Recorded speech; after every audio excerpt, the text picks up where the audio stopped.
Hi guys, welcome back to my channel. I'm back again with another video, and this one has a twist to it, a small cut twist to it, and basically it's about my experiences in a Kenyan high school. Well, I hope most of you that are watching me are Kenyans or they were in an African school that was a boarding school.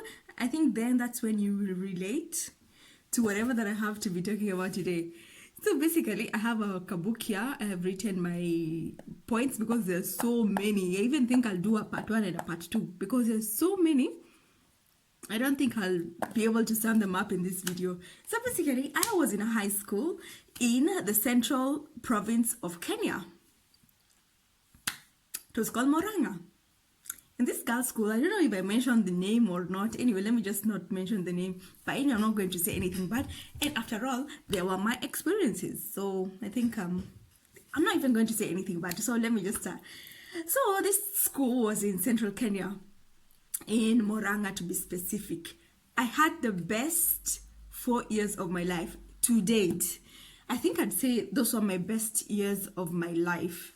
You know? Since from 1 to from 4, it was an all-girls school. We were not mixed. We were around 600 girls in the school.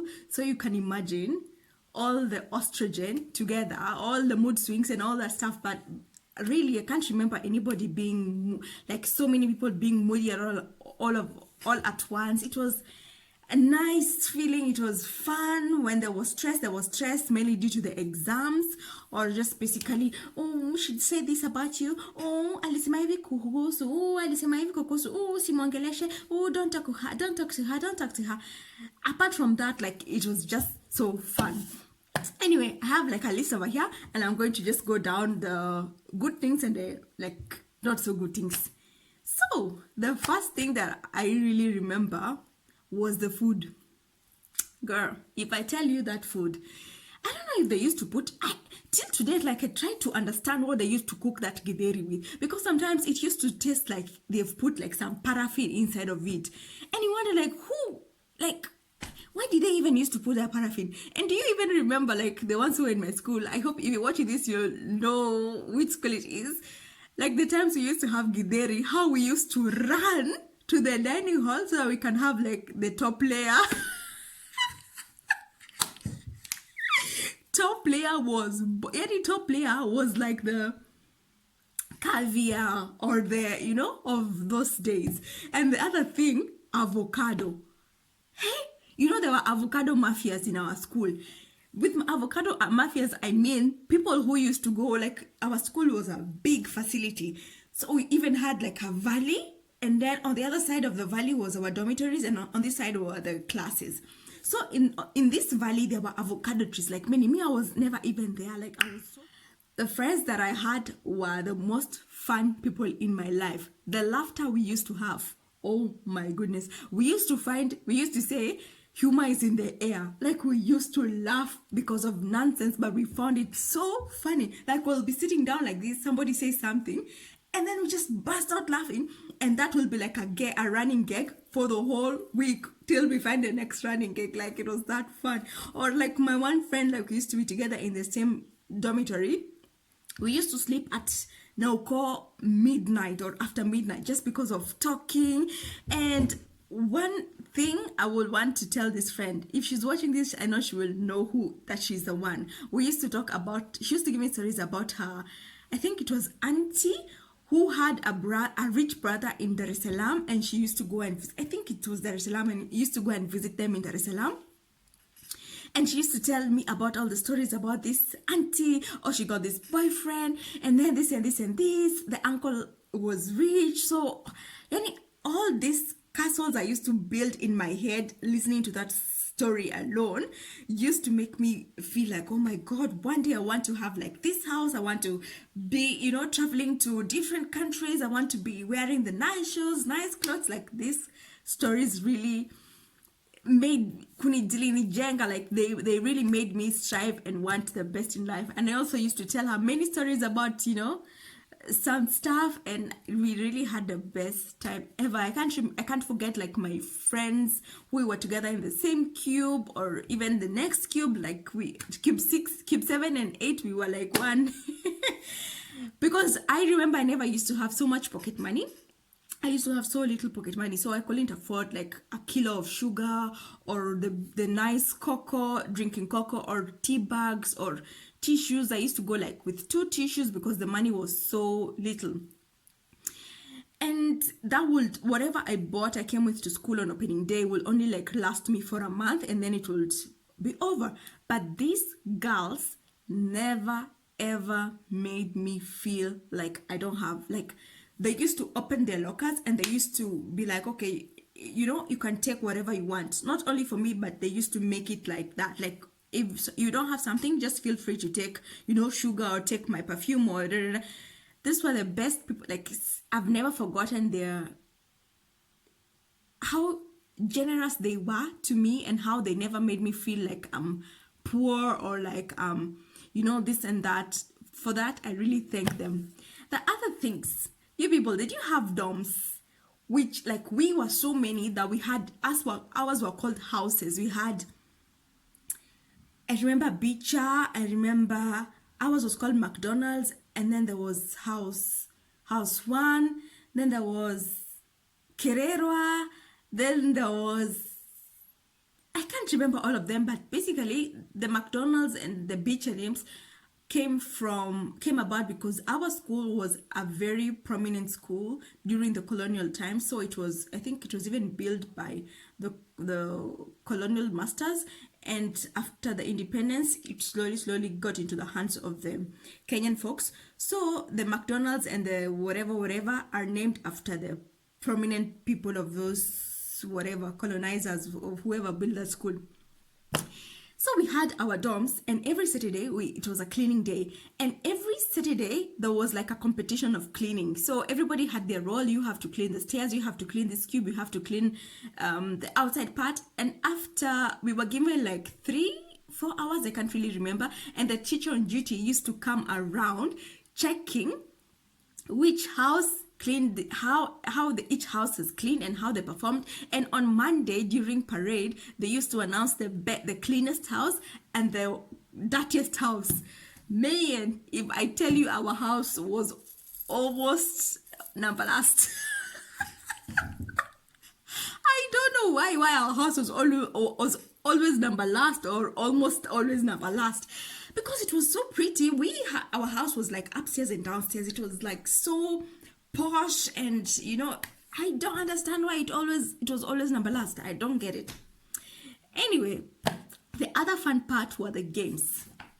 Yes, I am a silver medalist in double badminton. Yes, I represented my school, the location, the division, the district, the province, till the national level. I was so pumped. It was one of the experiences that I'll never forget in my life. Yani, going somewhere and you know you represent a school, then you know you represent a whole district, then you know you represent a whole province. Like, I felt like Serena Williams or this other new small girl. Like, I was so proud. But let me tell you the pressure that comes with that. It's so much pressure, because you know, if you lose, then when you go back to school, everybody will be disappointed, or because they're all waiting for you to say that you won, or you know, I can't forget my badminton teacher. I think it was called Mr. Mwega. Like, he was so determined. He was so determined to show us the best tricks, the newest tricks. I can remember during before the big competitions, after school, after 4 o'clock, after the bell rang, he was there waiting for us and was like, you and you and you and you, God, the guy is waiting for you. We are going to this school and for you to, you know, have friendly matches with this and this girls. Like, we were always up to little trips, little adventures to go and, you know, play with other girls for our preparation for the big games. Like, it was so cool. Or like when you reached a school and they knew, wow, these are the girls who like the best badminton players in the district or in the province, and everybody used to look at us like, wow, like celebrities, like, it was so fun. The other thing, who remembers the drama festivals, the music festivals? Hey, see, those things were fire. Those things were fire. And what I come to like sit down and think of is that we were so good mannered. Like, I can't remember any hearing about any bad thing happening, or about, girls smoking or the boys smoking, or this funny stuff that are happening now. I never heard of it. Like, people were so disciplined, and like, as from our school, you were told you have to behave like a lady, you have to, when you're in public, you're supposed to represent yourself because you're in this and this school. But they were so fun. People are so creative. That is what I miss about my country, and I'm so sad that my child will not get to experience this social life in school, with the drama festivals and the music festivals, because that we don't have that here. Or even with the games, we don't have that here, and that I find really unfortunate for my child. And even, I really find it unfortunate. The other fun thing was closing day. Hey, that was the best time ever. Just closing, be it going home for midterms, be it going home because the school has closed on March, or for the long holidays in December. Like, it was the best part ever, because normally I used to go to the town, the Muranga town, and I had an uncle there, and when we used to go there, he was the coolest person ever. Even if I go with like two friends, he's just like, oh, you've closed, okay, you can just go there at the restaurant and you can order anything you want. And those days, anything you want was chips and a bottle of soda. Like, that was the biggest thing ever. And even if like ikizidi kidogo, half a chicken, not even half a chicken, quarter chicken or a sausage. Hi, you just think you're in Kempinski or something. Like, whoa, that was the highlight of my closing day. Closing and opening day, I always used to pass there to my uncle. Shout out to you. I don't know, I don't think he'll ever see this video, but this guy, he was just amazing. He was just an angel sent from God, If you're from my school, do you remember the photo shootings from Mr. Moria? If I count all those 50 bobs, this guy ate our money. Hey, how can you pay 50 bob for, was it one photo or 4 photos? I think one photo was going for 50 bob. So there were these girls who were like rich, the rich girls. They used to do photo sessions every Saturday. So like, like me, I didn't have money. What I used to do is just like, if people are making photos, like my friends, they used to just like call me, come, let's make a photo, let's make a group photo, or let's do this. But like for me to remove my money, I didn't have any. I didn't have any money. The next thing, do you guys, did you have a canteen where you used to buy like biscuits and mandazis and, these patkos, or what else did she used to sell? I can't remember what else she used to sell, but as in our school, the thing that sold most was ndaos.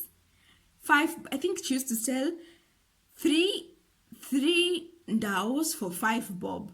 Yeah, but they were like this. They were not big. They were like tiny, but she used to sell them 3 for 5 bob. Hey, if you see us there for during break time, tea time, I think it was 11 o'clock and 4 o'clock, like this, packed, wanting to buy ndaos. This mama made money with us. She really did make money. And what is she? I think she used to sell quarter sugar, if I'm not. What? I can't really remember, but this mama, she really made money with us. The other thing that I really miss in my school is how we got to maneuver through those 4 years. Can you imagine being in a big school full of 600 girls? 600 girls? And maneuvering your way so that you don't get into trouble with anybody, you don't have to fight with anybody, you don't have to you know, stress ndogo ndogo with people. Like, that really taught us so much.